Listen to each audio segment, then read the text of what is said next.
इसी प्रकार से परम पावन जी के श्रीमुख से निरंतर भगवान बुद्ध के अमृत वचनों को सुनने के लिए परम पावन जी के आधिकारिक यूट्यूब चैनल को सब्सक्राइब करें और बेल आइकन को जरूर दबाएं। सातवां दिन जैसे पहुंचती हैं और भी बिगड़ जाती है, भयंकर रूप से बीमार हो जाती हैं,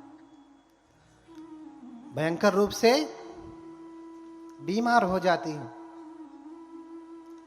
अब मरने वाली हैं। और कहते हैं कि 8वें दिन में माता महामाया अपने शरीर को त्याग देती हैं। अभी बच्चा 7 ही दिन का है, 7 दिन जैसे ही पूरा हुआ माता ने अपने शरीर को त्याग दिया। ये तो बच्चा कोई शुभ नहीं होगा ना। गांव में ऐसा बच्चा पैदा हो जाए तो लोग कहते हैं कि अरे ये तो भूत है, प्रेत है, पैदा होते ही अपनी माँ को खा गया। लड़की हो तो और बुरा हो जाता, ये तो डाइन है, पैदा होते ही खा गई, ऐसा कहते हैं ना। ये बड़ी गलत धारणा। सब लोग अपने अपना आयु संस्कार लेकर के आते हैं। किसी के जन्म लेने और मरने से मैं तो चाह रहा हूं आप मर जाएंगे नहीं ना। मर जाइए, आप मुझे चाहिए मैं मर जाऊं, मर जाता हूं, नहीं मर सकता। मुझे जब मरना है मैं तभी मरूंगा। आपके चाहने न चाहने से मरने वाला नहीं। मेरे शुभ अशुभ का आपके ऊपर प्रभाव पड़ने वाला नहीं। 7 दिन के बाद ही माता अपने शरीर को त्याग देती है, मर जाती है। और कहते हैं देवलोक में चली जाती है मरने के बाद, क्योंकि अभिधर्म का उपदेश बुद्ध का जो त्रिपिटक है, सुत्त विनय अभिधम, सूत्र विनय का उपदेश तो धरती पे हुआ है, अभिधर्म का उपदेश धरती पे नहीं हुआ है। अपनी माता को बाद में जब बुद्ध बनते हैं तो उपदेश देते हैं और फिर संकिसा उतरते हैं। आगे की कथा में बताऊंगा। देवलोक चली जाती हैं। अब ये प्रश्न होगा, सुतस्य किम कारणम यदि सर्वज्ञ मातारम चरमे 7वें दिवसे माता जहति जीवितम। इसका कारण क्या है कि 7 ही दिन के बाद माता मर जाती है? बताइए। अगर बच्चा बुरा नहीं है तो माँ क्यों मर गई भाई? अगर बच्चा पुण्यवान है तो माँ को जीना चाहिए, लेकिन माँ जीती नहीं। चरमे 7वें दिवसे माता जहति जीवितम। 7वें दिन माता मर जाती है, शरीर छोड़ देती है। कारण क्या है? क्यों? क्योंकि जिस गर्भ में बोधिसत्व निवास करते हैं वो गर्भ चैत्य की भांति पावन होता है। अब वो दूसरे किसी के रहने के अयोग्य हो जाता है।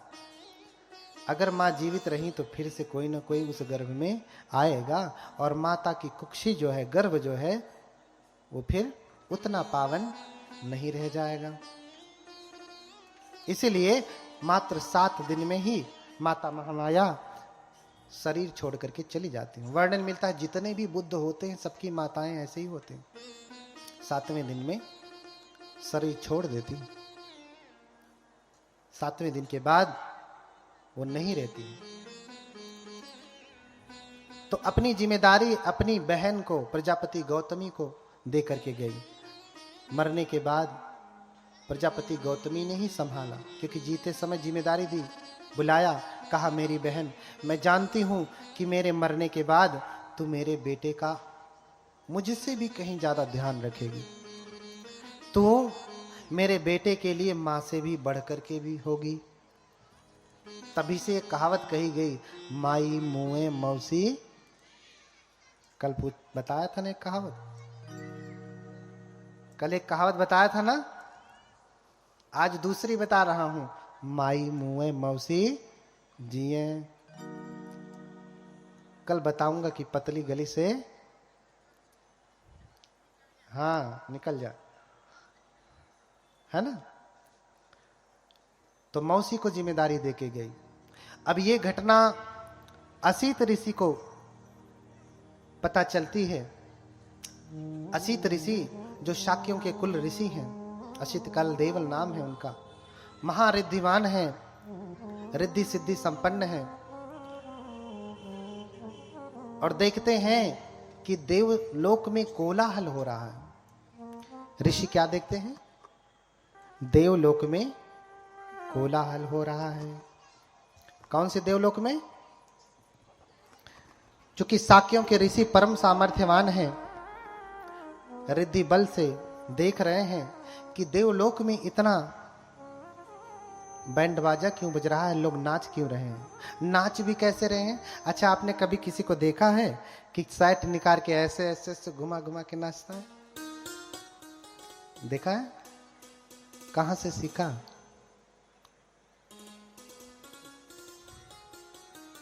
कहां से सीखा?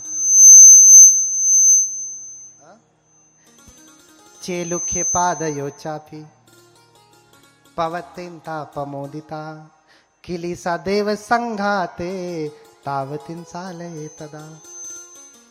देवतागण इतने खुश हैं कि संसार में बुद्धों का जन्म हो चुका है, और इतने खुश हैं, हुर्रा हुर्रा करते हुए अपने कपड़ों को निकाल निकाल के घुमा घुमा करके नाच रहे हैं, डांस कर रहे हैं, आनंद मना रहे हैं, उत्सव मना।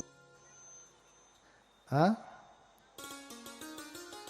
कैसे गड़बड़ हो जाता भैया तो। हाँ,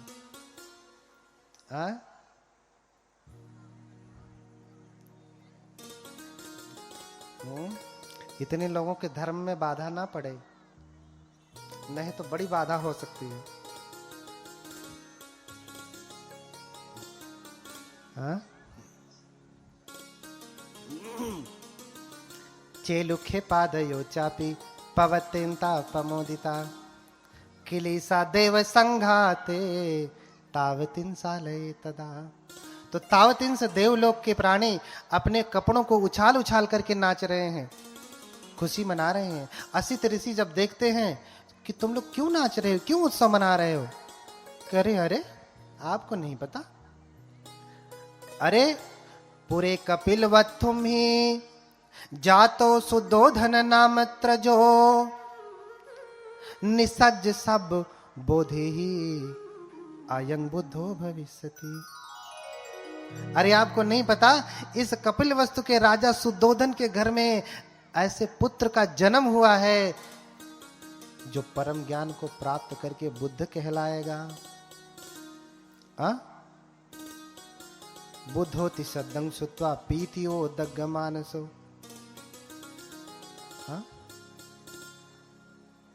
बुद्धोति वचनं सुत्वा पीतियो दग्गमानसो। अच्छा, बुद्ध जब शब्द सुना तो उनका हृदय प्रीति से भर गया, रोम रोम खड़ा हो गया, इतनी खुशी, इतना आनंद, अरे बुद्ध का जन्म हो रहा है। और जैसे नहीं कहते हैं उदग्र, पेट बाहर आ गया, उनका पेट जो फूल गया, सांसें बड़ी होने लगी, अरे बुद्धों का जन्म हो रहा है। हाँ, सक भावेन संठा तुम नेव सखी गुणा करो। हाँ?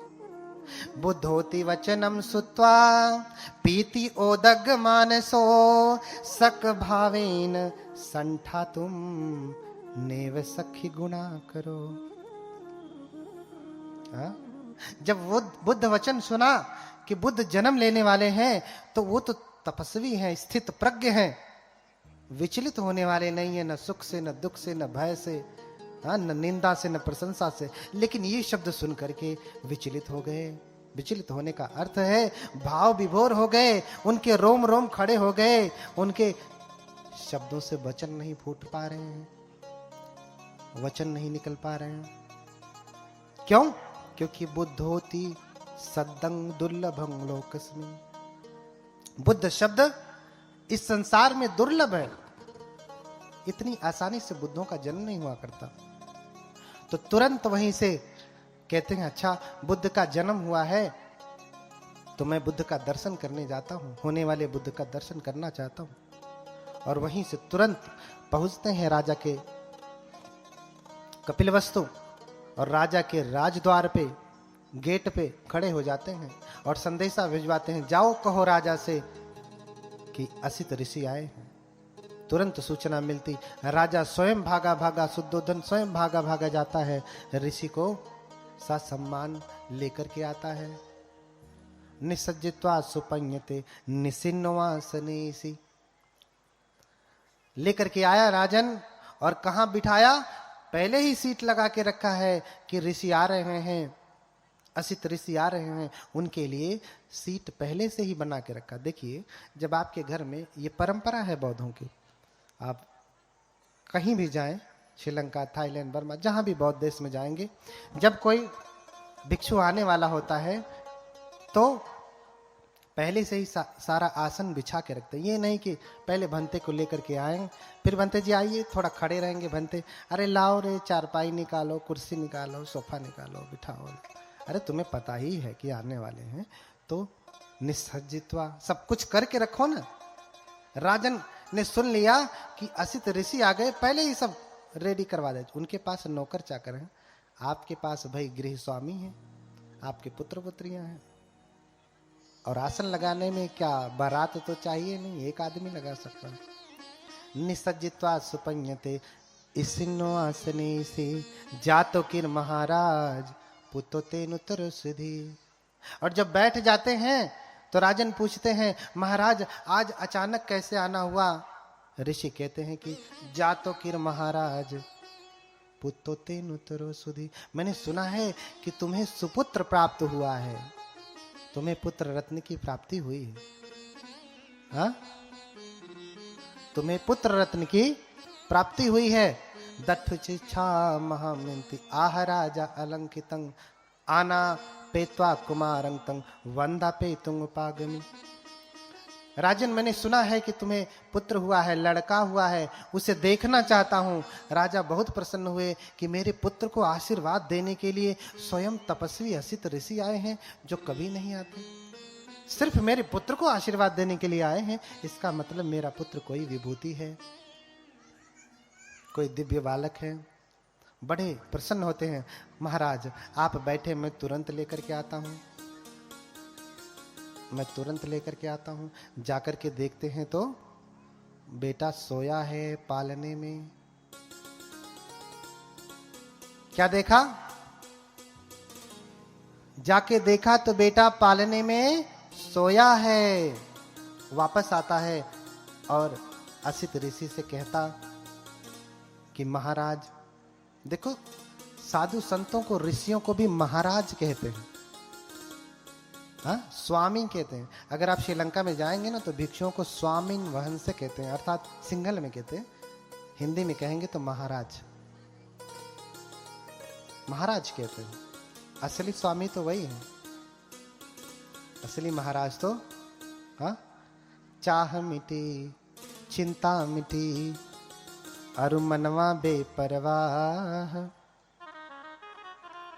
सुनो माताएं, बोलिए भगवान बुद्ध की। महाराज कौन? राजा कौन? चाह मिटी चिंता मिटी मनवा बेपरवाह। और जिसको कुछ नहीं चाहिए वाही शहंशाह। जिसको कुछ नहीं चाहिए वही शहंशाह। शहंशाह कौन है? राजा कौन है? जिसकी चाह मिट गई तो उसकी सारी चिंता मिट गई। हाँ, आपको चाह है कि अरे हमारा ननद दवाई वाली है, आवत हुई है, चिंता तो चिंता है। हमारी मम्मी आ रही हैं, आने वाली होंगी तो चिंता है। हाँ, तो चिंता है तो आप शहंशाह कहाँ हैं? राजा कहाँ है? राजा कर तो स्वामी, मुझे क्या चिंता है? हाँ, तो चाह मिटी चिंता मिटी मनवा बेपरवाह। जिसको कछु नहीं चाहिए वही शहंशाह। तो भिक्षुओं को भी शहंशाह कहते हैं, महाराज कहते हैं। उर्दू में कहेंगे तो शहंशाह कहेंगे। हाँ, महाराज अभी वो सो रहा है, बालक सो रहा है।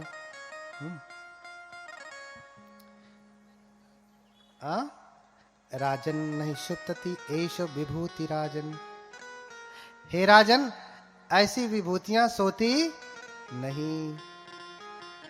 बड़ी ध्यान से सुनना, इस बात में बहुत गहरी बात है। राजन,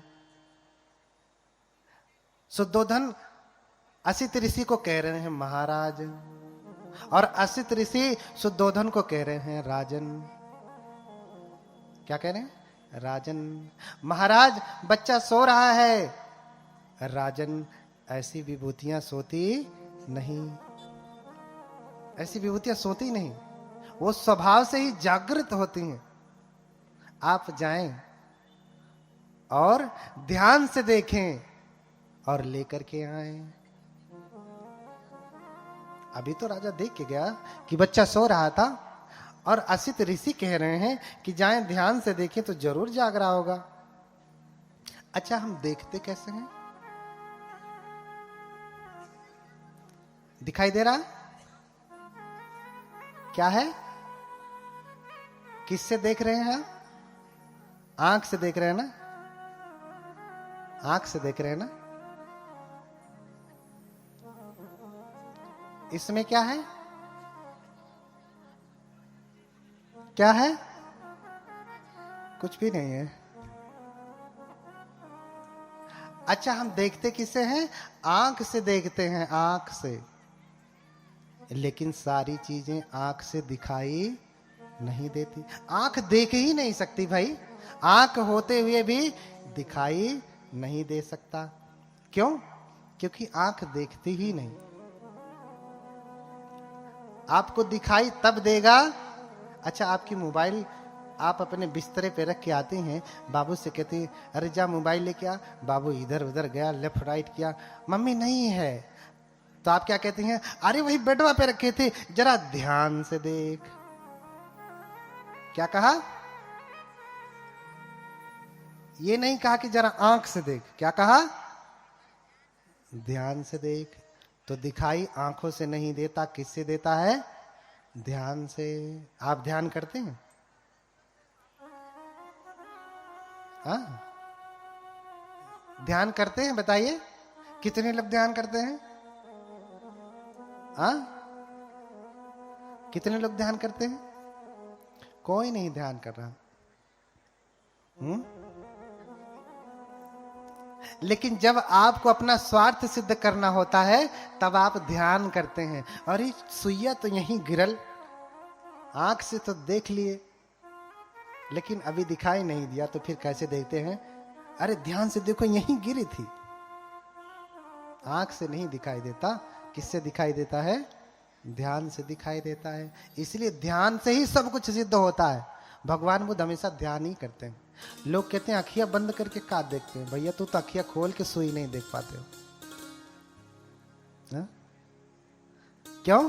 क्योंकि दिखाई तो ध्यान से ही देता है। कहीं अरे वो तो आंख बंद करके बैठे लोग का देखी है? आंख जेकर खुलल रही हुए ने देखी। यही ना कहती है गौवा में, वो कौन भगवान हो आंख बंद करके ऐसे बैठल हो? अरे आंख बंद करके ही वो देख पाते हैं। जो आप नहीं देख सकती वो भगवान देखते हैं। बोलिए भगवान बुद्ध की। तो राजन जाए, ऐसी विभूतियां सोती नहीं, स्वभाव से जागृत होती हैं। अभी आपने आंख से देखा है, जरा ध्यान से देखिए।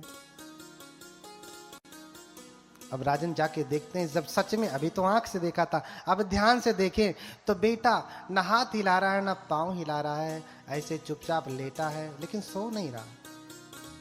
अच्छा, बच्चे को आपने देखा होगा, जब तक जाग रहा है वो शांति से सोता है। कभी हाथ जो है मुंह में डालेगा, कभी पांव मुंह में डालेगा, करता रहेगा हमेशा। क्या करेगा? हाथ पांव हिलाता रहेगा, क्या क्या करता रहेगा। शांति से एक भी मिनट बैठता है? ऐसा क्यों होता है? क्योंकि बचपन से ही उसके ऊपर संस्कारों का इतना लेप है। इस पूरे जगत में आकर के ऐसे ही दौड़ता रहेगा, हिलता डोलता रहेगा, शांत रहने वाला नहीं है। लेकिन ये ऐसे हैं कि बचपन से ही शांत हैं, सारे विकारों से रहित हैं, इसलिए लेटे हैं तो कोई हरकत नहीं, कोई सांसारिक संस्कार है ही नहीं, तो क्यों हाथ पांव चलाएंगे भैया? सारे विकारों से रहित हैं, इसलिए चुपचाप लेटे। हाथ क्यों हिलाएं भैया? नहीं हिलाते। तो ध्यान से देखिए कि हाथ पांव सब कुछ शांत है, लेकिन लेटे हैं, सिर्फ पलकें झपका रहे हैं ऐसे ऐसे ऐसे। और देख करके वो आश्चर्य देख करके राजा प्रणाम करते हैं और उठा करके लेकर के जाते हैं प्रणाम कराने के लिए। तो पहले की परंपरा हुआ करती थी, आज भी है। आपके घर में जब बेटे बेटियां जन्म लेते हैं तो आप क्या करते हैं? कोई साधु संत आए तो उसको प्रणाम कराते हैं ना, कि आशीर्वाद मिल जाए बच्चे को। इसीलिए आप ला करके चरणों में रख देते हैं, मेरे बेटे को जरा आशीर्वाद दे दीजिए। वो भी लेकर के आते हैं, लेकिन वो नहीं जानते हैं कि तेन भावेन नरुत्तमस् न वंदितव्येति भवेपि कोचि। जो बालक लेकर के आ रहे हैं वो इतना सामर्थ्यवान है, इन तीनों भावों में, तीनों लोकों में वो किसी की वंदना करने वाले नहीं। उनके लिए कोई ऐसा योग्य व्यक्ति नहीं है जिनके लिए ये बालक जाएं और वंदना करें उनकी। ऐसा कोई व्यक्ति नहीं है बुद्धों के लिए।